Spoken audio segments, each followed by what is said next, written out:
Hallow Horror is, if not one of the best Roblox Halloween games I've played so far. I genuinely think it's one of the top 10 best Halloween games I've played in my entire life, I'm being honest.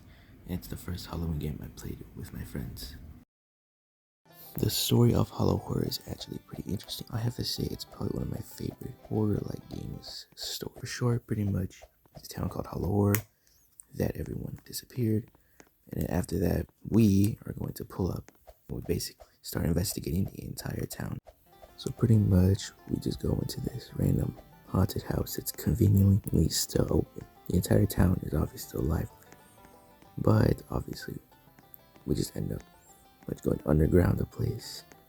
Which then we'll find approximately about a ghost or two, which are obviously the victims of whatever happened in this area. I'll just basically let the random AI voice I pulled up explain.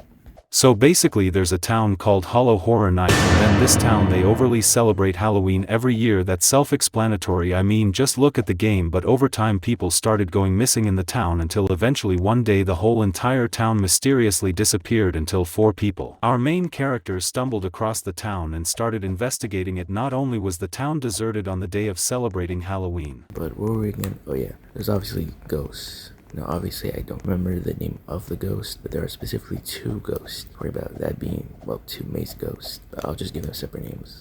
I guess I'll call the first one Wood Ghost, and I guess the other one is mainly in a cornfield, so I guess Corn Ghost. So, for sure, pretty much both of these ghosts are theorized to be victims, at least, of whoever pretty much obviously killed them. The strangest part is that there's a haunted house, and when you go into the haunted house you end up discovering this whole entire underground place where the ghost end up haunting it. We know this throughout all the words that we see on the walls, the writing that we pick up. Clearly people were KO'd, so to take revenge they manipulated that space with the spirits of some of the monsters, taking up some of the things that you would see in a horror attraction along with making it maze like try to kill you in the first game. We have no idea who did it, but we do have a theory that it was done by one man that we end up actually seeing at the beginning as a silhouette in a different part of the town that we can't access.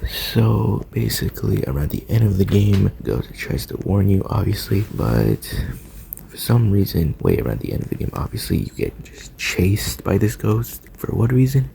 Honestly, I have no clue. We're not the killer obviously, so there's no particular reason why the ghost would chase us, but that's the theory, why it could chase us. I think the gameplay isn't bad for a game that came out in 2008. I still think it holds up. Now, obviously, you can't find the game.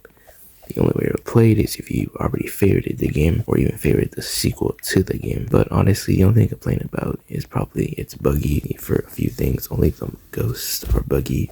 Sometimes they just stay in one place and you might have to rejoin the game.